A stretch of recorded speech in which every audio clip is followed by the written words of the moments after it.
Welcome to the deep dive. Today, we're zeroing in on a cybersecurity challenge that, honestly, it keeps a lot of security leaders up at night. It really does. I mean, consider this stark statistic from Gartner. 75% of security failures through 2025 will result from inadequate management of privileged access. 75%. That's staggering. It is. And think of it this way. Privileged access isn't just, admin accounts. It's the digital equivalent of every master key, every vault combination, every backdoor into your organization's most sensitive stuff. The keys to the kingdom, essentially. Exactly. If those keys are just lying around, digitally speaking, your whole kingdom is at risk. And it's historically been a prime target for attackers for that very reason. Compromise one of those, and you've got wide open access. Absolutely. And that's precisely why today we're taking a deep dive into Delinea privilege control for servers, or PCS as you called it. PCS, yeah. Right. So our mission here is to help you, our listeners, understand how leading organizations are, well, fortifying those really valuable digital assets, their servers, against this, frankly, escalating threat landscape. We're going to unpack what privileged access really means, why it's still so vulnerable, and how a solution like PCS brings, not just solid security, but also some surprising operational wins. Yeah, that efficiency piece often gets overlooked initially. Totally. So this isn't just another IT tool we're talking about. It's really more of a strategic linchpin in modern cybersecurity. Well said. And the problem PCS tackles, it really stems from, let's say, years of less than ideal practice. How so? Well, many organizations, they relied on manual processes for managing admin accounts. Yeah. Think hard-coded passwords and scripts, shared credentials passed around teams. Well, yeah, the shared admin password. Exactly. And often really inadequate auditing, like who did what with those privileges. It was often a black box. These are the keys cybercriminals actively hunt for. Okay, so PCS is basically the evolution, moving past those risky sort of ad hoc methods to something much more controlled and automated. Precisely. Delinea built PCS to provide a centralized, automated, policy-driven framework. It's fundamentally built on two key security ideas. Least privilege. Right. Only get what you need. Exactly. Ensure no user or process gets more access than absolutely necessary for their specific task. And zero trust. Which assumes no one is trusted by default, inside or out. Correct. Assume breach, verify explicitly. Don't inherently trust anyone or anything just because it's on your network. And it seems built for today's messy reality, right? Like, IT isn't just one thing anymore. It integrates with Active Directory, supports Windows, Linux, UNIX. All the major ones. And works in virtualized and cloud setups, too. That broad compatibility feels, well, essential for unified security these days. It genuinely is. And the urgency for adopting this kind of comprehensive privileged access management, PM, has never been higher. We're just seeing an unprecedented surge in threats. Like ransomware. Oh, yeah. Ransomware attacks hit, 66% of organizations in 2024, according to Sophos. 66%. Well, it's not just outsiders, is it? I saw Verizon's latest DBIR, their data breach investigations report. It said insider threats are still a big chunk, like 20% of breaches. Absolutely. Malicious or just accidental insiders with too much privilege are a huge risk. Yeah. So securing the perimeter is vital, sure, but managing internal risk, just as critical. And then there's the whole compliance angle. Regulations are getting tougher. Definitely. You've got new stuff like the EU's DORA Digital Operational Resilience Act and updated NIST guidelines in the U.S. They're mandating stricter controls over privileged access. And the penalties for getting it wrong aren't trivial. Not at all. Significant fines, not to mention the reputational hit. Plus, everything's just getting more complex, isn't it? Hybrid cloud, multi-cloud, remote work still sticking around. DevOps, CI/CD pipelines, speeding everything up. Right. All of that just expands the attack surface, more places to potentially get in. And it leads to this feeling you hear called breach fatigue. We see these massive breaches in the news constantly. Yeah, it almost feels normal, which is scary. It is. And it underscores the consequences of weak controls. IBM's 2023 report, they put the average cost of one data breach at $4.45 million. $4.5 million, okay. So when you look at numbers like that, investing in a robust PAM solution like PCS, it starts to look less like a cost center and more like, well, a necessary investment. A financial imperative, really. What strikes me, too, is the measurable value beyond just stopping bad things. You hear about organizations cutting privilege-related incidents by like 80% after putting in something like PCS. How does that happen? A lot of it is that automation piece we mentioned, taking manual error-prone processes and automating them. For instance, there was a global financial institution. They automated access workflows for 500 servers. Okay. Saved them 20 hours of admin work every single week. 20 hours a week. That's half a full-time job right there. Exactly. So it's not just prevention. It's a direct boost to efficiency, to productivity. And compliance, too. It sounds like a huge help there. You mentioned a healthcare provider using PCS for High-P. Yeah, they used it to lock down access to patient health information, PHI, achieved HIPAA compliance, zero audit findings. That kind of proof is gold, especially in regulated industries. And it scales up, too. Thousands of servers, cloud, hybrid. Yeah, it's designed for that kind of scale. So maybe we should break down the platform itself, see how it works. Good idea. So it's described as a comprehensive modular PAM solution. What are the key bits? Okay, at the heart is the PCS server. Think of it as the brain, the central management console. That's where you define your policies, monitor activity, run reports. Got it. Central control. And for the actual secrets, the passwords, keys, tokens. That's the credential vault. Super secure repository. Uses strong AES 256 encryption, and crucially, it supports automatic rotation. So passwords aren't static, they change automatically? Exactly. Yeah. Reduces the risk if one ever gets exposed somehow. Then you've got the access gateway. This acts as a secure proxy. Like a controlled doorway. Kind of. Instead of users connecting directly to a sensitive server, they connect through the gateway. It proxies the connection, SSH, RDP, HTTPS, whatever. Ah, so no direct exposure for the server. And that helps with recording sessions too. Precisely.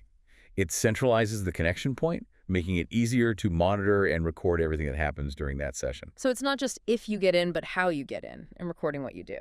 Okay. And there's an agent involved. Yeah, the privilege control agent. It's a lightweight piece of software you deploy on the servers you want to manage. What does the agent actually do on the server? It's the enforcer, really. It enforces the policies defined centrally, helps integrate with Active Directory, even on Linux Unix, and captures detailed audit data locally. But you asked earlier. About agentless. Yeah, are there times you wouldn't use an agent? Good question. Yes, absolutely.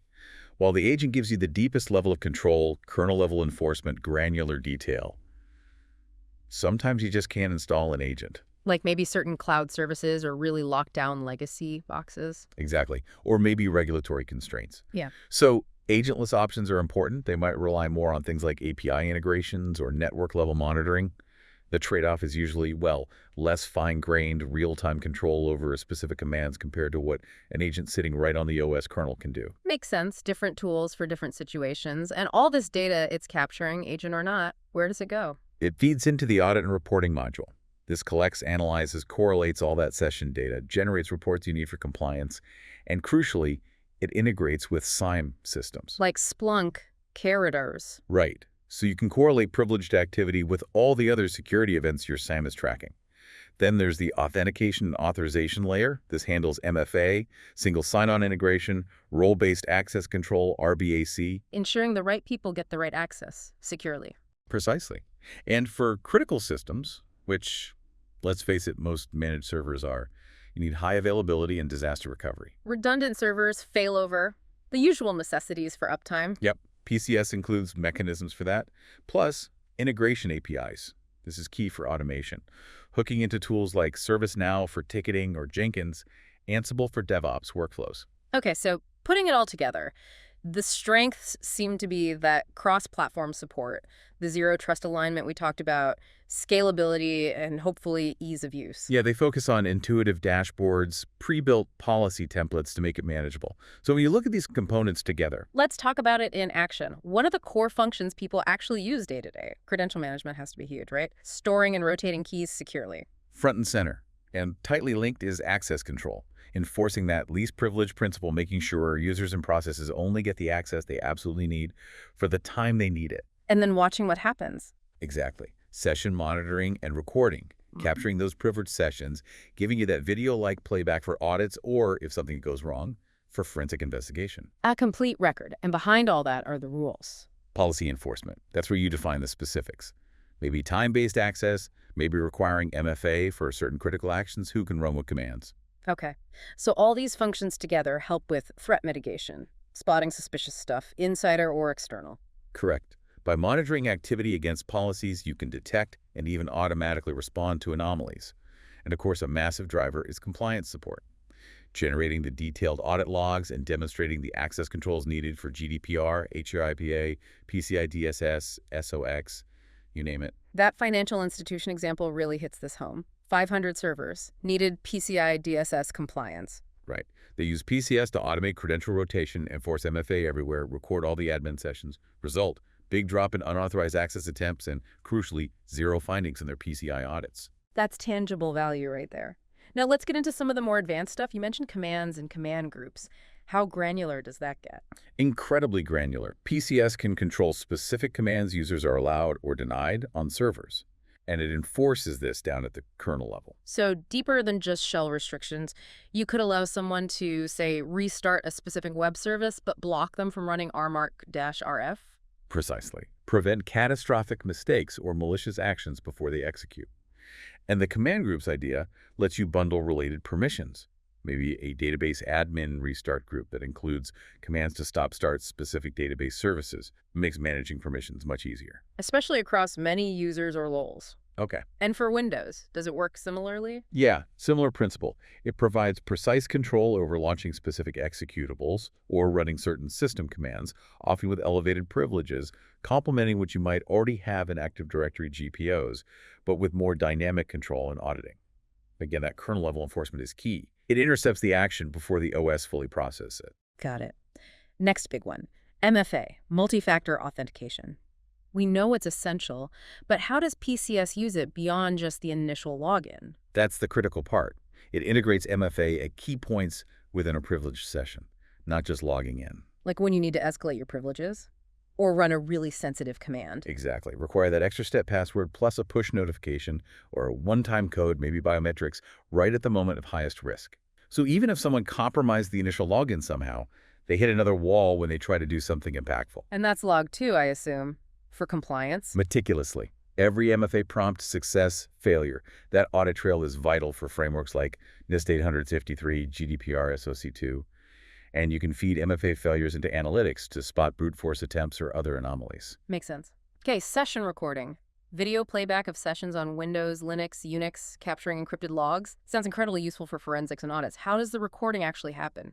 Two main ways. There's cloud platform recording, where if the session goes through the Delinea platform, like for RDP or SSH via the gateway, it's recorded there.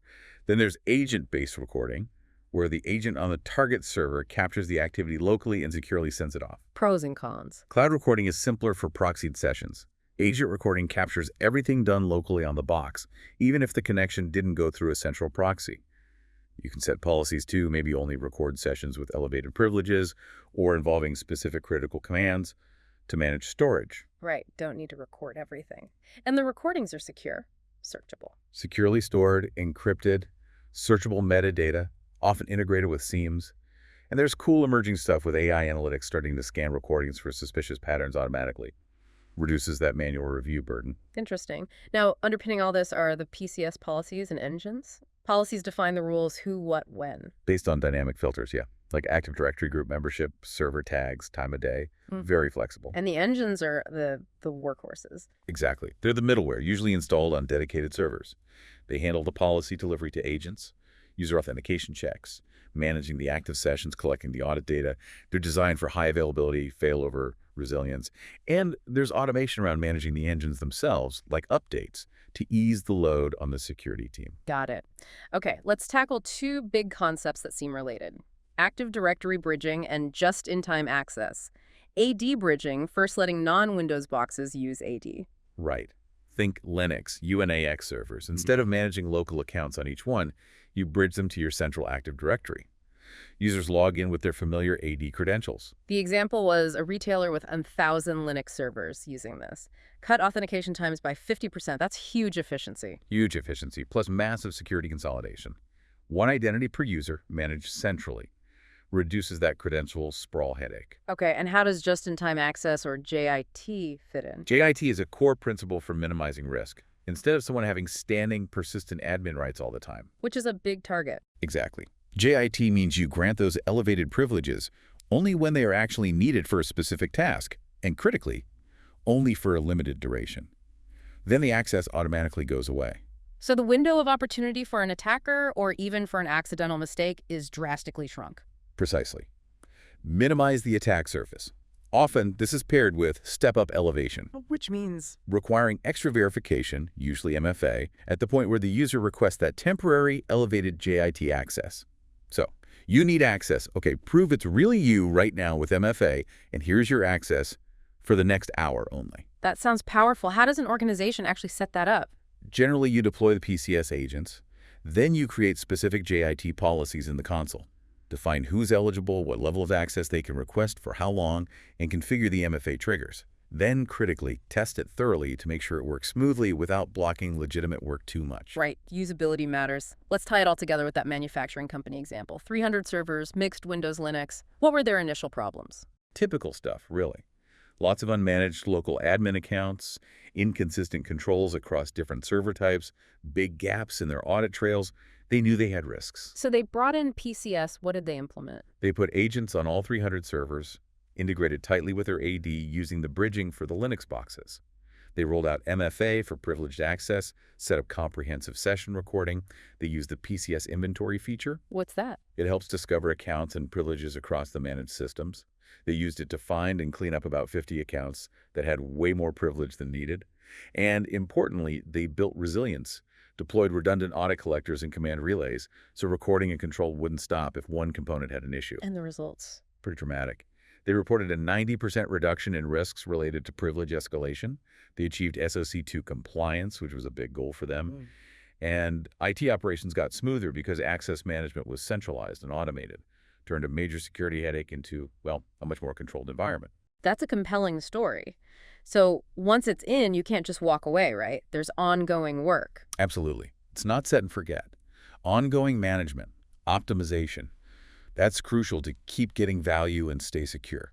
Like what specifically? Things like regularly reviewing those JIT policies. Are the access durations still appropriate? Do the right people have eligibility? Continuously looking at strengthening MFA, maybe moving from push notifications to hardware tokens or biometrics for the most critical access. Maintaining that redundancy you mentioned, making sure you always have at least 2 audit collectors running, for instance. Exactly. Keeping the integration with the SIEM fine-tuned so the right alerts are flowing. And ongoing training for the IT teams who use it so they understand the why and how. And you mentioned AI earlier. Yeah, leveraging AI-driven analytics more and more. Looking for patterns of misuse, like lots of failed MFA attempts before success, or someone running unusual sequences of commands. Spotting potential threats faster than a human analyst scrolling through logs could. And user education seems key too, especially with JIT and Step Up. Yeah. So people don't feel blocked, but understand it's for security. Hugely important. Engage users, explain the GIT workflow, show how step-up MFA protects them and the company. Good communication reduces friction and improves adoption dramatically. So bringing it all back to our listeners, what does all this mean for you? Well, understanding something like Delinea privilege control for servers, it really empowers you to see how organizations are tackling these huge risks. Credential theft, insider threats, regulatory fines. It's about building resilience. Yeah. PCS seems like a transformative PAM solution. Enterprise-grade stuff. Automated credential management, that really granular access control, comprehensive auditing. It aligns with zero trust, supports digital transformation. It really is a fundamental piece of a modern security strategy, not just a niche tool anymore. Definitely. So to leave you with something to think about, as AI and automation keep reshaping IT, making systems more and more autonomous, how do these core ideas, least privilege and zero trust, how do they need to evolve? How do we apply them in a world where machines are increasingly managing themselves and each other? That's a deep question. How do you enforce least privilege on an AI? Exactly. Something to ponder. Thanks for tuning into The Deep Dive.